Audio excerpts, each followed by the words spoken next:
welcome to this episode of the weekly News Roundup. Asian bishops have elected Indian Cardinal Felipe Neri Ferrao as the new president of their federation and Filipino Bishop Pablo Virgilio David as vice president. The Central Committee of the Federation of Bishops' Conference of Asia, the FABC, that met in Bangkok also re-elected Archbishop Tarcisius Isao Kikuchi of Tokyo as the Secretary General for a second term. The term of office of all three will begin in January 2025. Founded in 1970 with the approval of Pope Paul VI, the FABC includes 16 bishops' conferences from the vast continent, as well as some individual dioceses like Hong Kong and Macau. Cardinal Ferrao of Goa will replace Cardinal Charles Maung Bo of Yangon as president, and Bishop Pablo Virgilio David will replace Cardinal Malcolm Ranjit of Sri Lanka as vice president. Cardinal Ferrao is the president of the Conference of Catholic Bishops of India, the CCBI, the body of the Latin Rite bishops in India. Cardinal Ferrao became the third Indian prelate to lead the collegial body. In his mandate, the new FABC president will be called upon to continue on the path set by the Assembly of Catholic Churches of Asia, held in October 2022. Bishop Pablo Virgilio David heads the Catholic Bishops' Conference of the Philippines. The federation is a voluntary association of 17 conferences and 2 synods of Oriental churches in Asia. It was established with the approval of the Vatican 5 decades ago. The FABC is also Asia's point of reference for the synodal process that Pope Francis initiated, whose first session was held in October 2023 in Rome and then handed over for further reflection to the local churches before the final session in the Vatican from the 2nd to the 27th of October 2024. The Manipur High Court withdraws the key paragraph from its order of March 27, 2023 that had instructed the Manipur government to consider the inclusion of the Meitei tribe in the list of scheduled tribes. This is said to have triggered the ongoing conflict in Manipur between the Kuki and Meitei tribes. Meiteis, who are mostly Hindus, live in the Imphal Valley, while the Nagas and Kukis, who are mainly Christians, reside in the hills. The Meiteis constitute about 51% of the population, while the Kukis and the Nagas constitute about 40%. Meiteis have a larger share of representation in the Legislative Assembly. Since the late 1990s, Manipur has seen only Meitei chief ministers.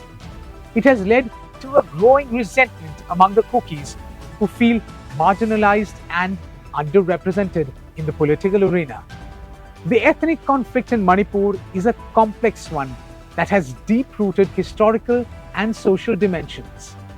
The recent violence has added to its complexity and will make it harder to resolve.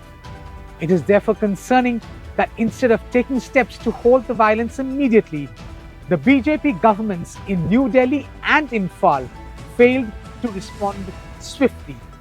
We have this report.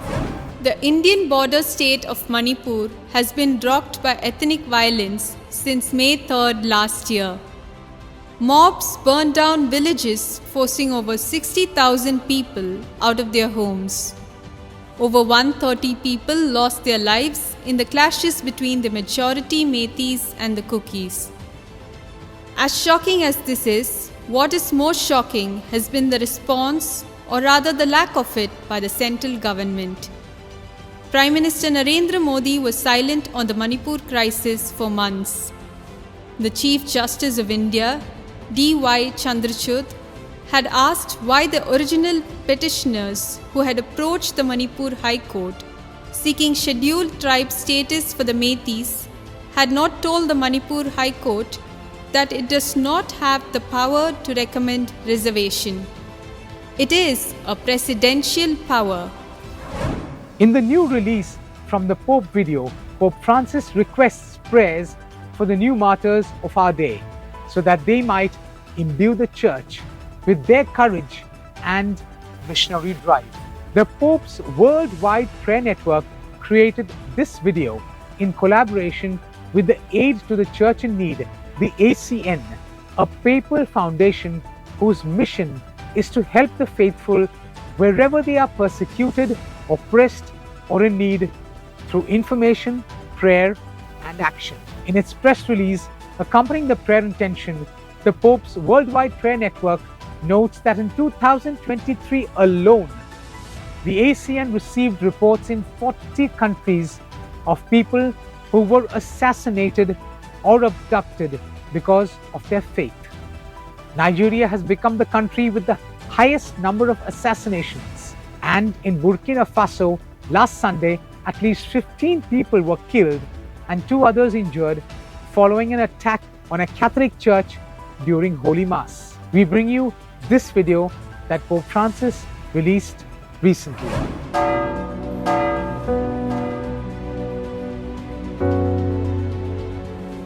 Este mes quiero contarles una historia que es un reflejo de la iglesia de hoy. Es la historia de un testimonio de fe poco conocido. Visitando un campo de refugiados en Lesbos, un hombre me dijo: Padre, yo soy musulmán. Mi mujer era cristiana. Llegaron los terroristas a nuestro país, nos miraron y nos preguntaron nuestra religión. Vieron a mi mujer con el crucifijo y le dijeron que lo tirara al suelo. Ella no lo hizo y la degollaron delante de mí. Histórico. Y sé que él no tenía rencor.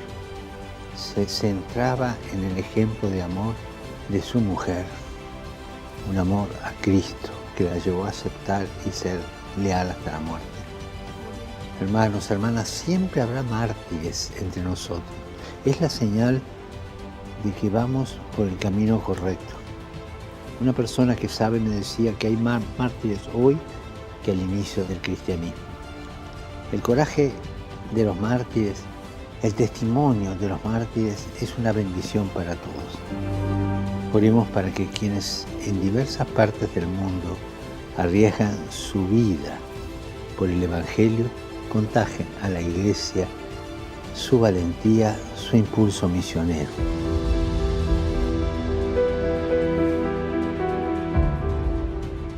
Y abiertos a la gracia del martirio. Sister Nellie Leon Correa, a religious sister belonging to the Congregation of the Good Shepherd, a community of Catholic nuns that has for the last 200 years been dedicated to accompanying women in vulnerable situations, especially those deprived of freedom. She is widely recognized in Chile for her work over the past 2 decades with imprisoned women and is one of the recipients of this year's Zayed Award for Human Fraternity. The prize, which recognizes the contributions of individuals and organizations to the progress of humanity and peaceful coexistence, was presented on February the 5th in Abu Dhabi.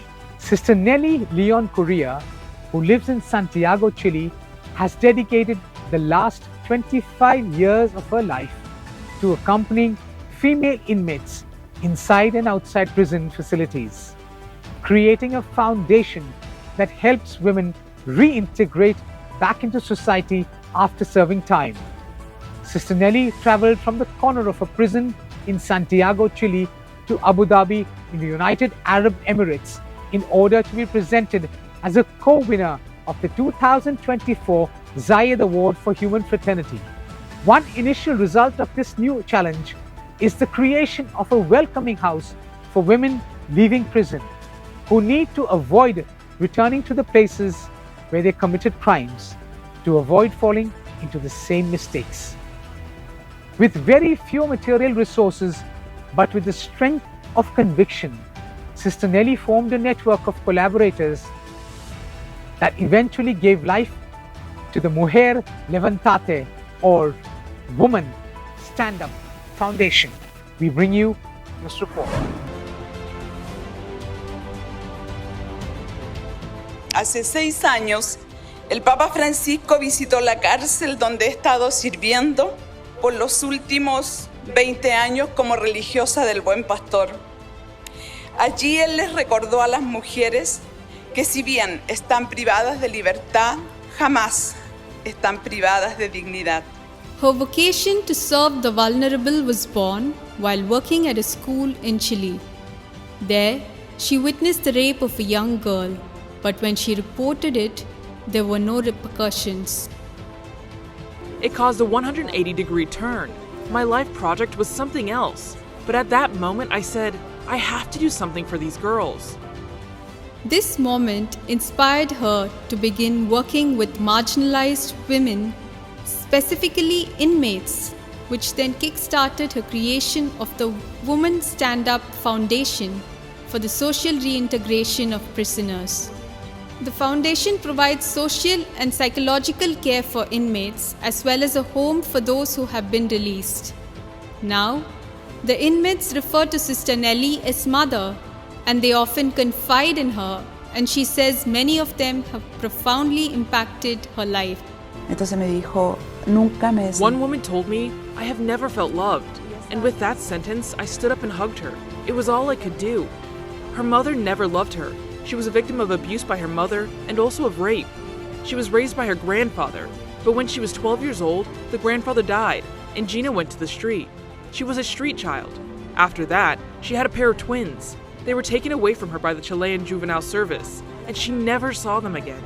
Then, she had another partner who had AIDS, so Gina at that time was also living with HIV. She was receiving treatment in prison, but living with HIV nevertheless.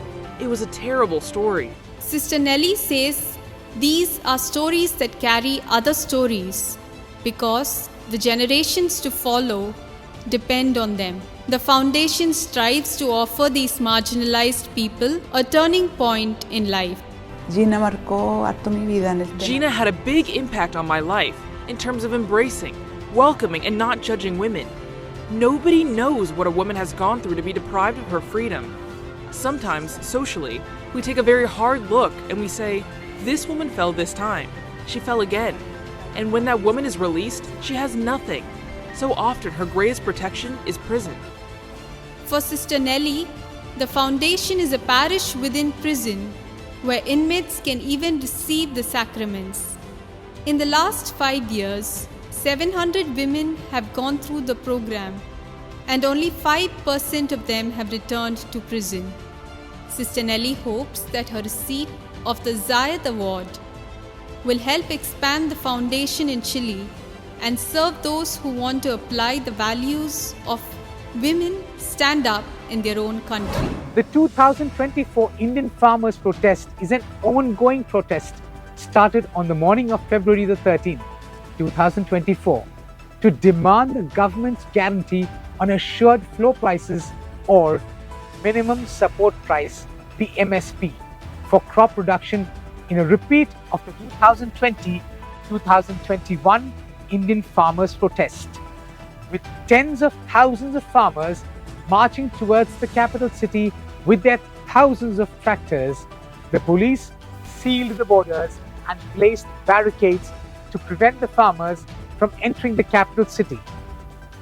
Tear gas canisters and water cannons were used at some borders to disperse the gathering crowds of farmers who turned out on tractors, trucks, and on foot. Section 144 was imposed for a month, preventing the gathering of 3 or more people. Meanwhile, the centre has expressed willingness to continue talks with the protest leaders after 4 rounds of discussions failed to bring any positive outcome.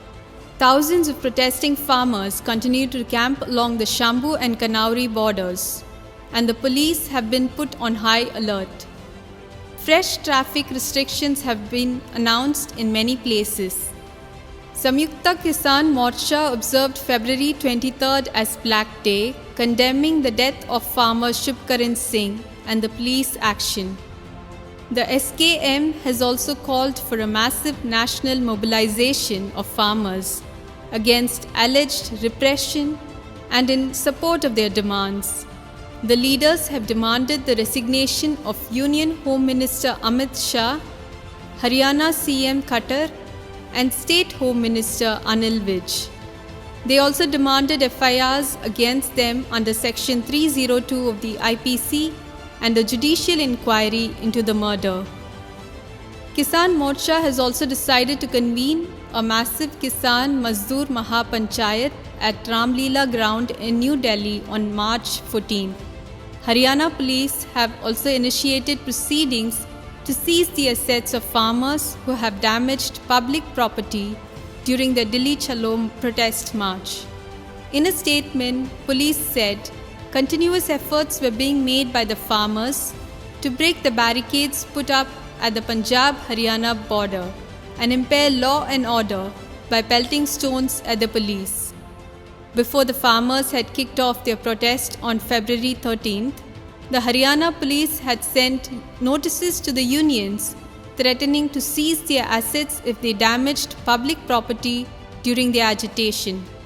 The notice said that if public property was damaged during the protests, bank accounts would be frozen and assets seized to compensate for the losses. Meanwhile, the Punjab Chief Minister Bhagwat Mann announced a compensation of ₹1 crore and a government job to the sister of farmer Shub Karan Singh, who died at the Kanauri border point. These were later rejected by Shub Karan Singh's family. Since the beginning of the Israel-Gaza conflict, we have seen many reservist troops take part in active fighting on many fronts of the conflict. Recently, the IDF, that is, the Israel Defense Forces, has allowed many soldiers return home. We bring you a compilation of the wonderful reunions these soldiers get when they meet their families after such a long time of fighting at the front.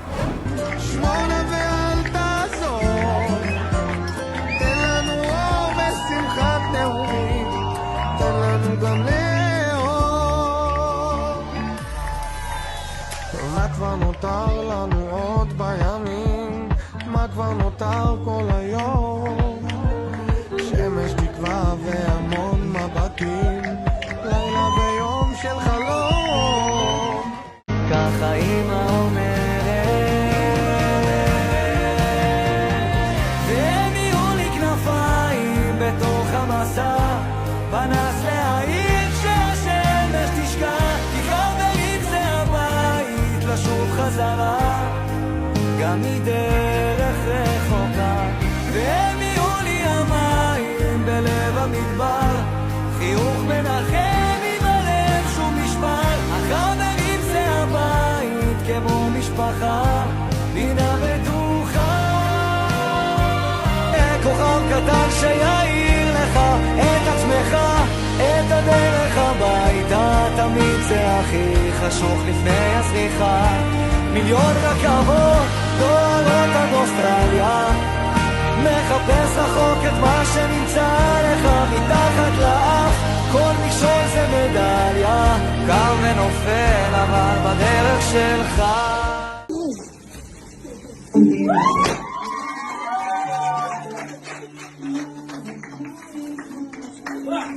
דוהרות עד אוסטרליה, מחפש רחוק את מה שנמצא לך מתחת לאף, כל מכשול זה מדליה, קם ונופל. אמא, מה יש לאכול?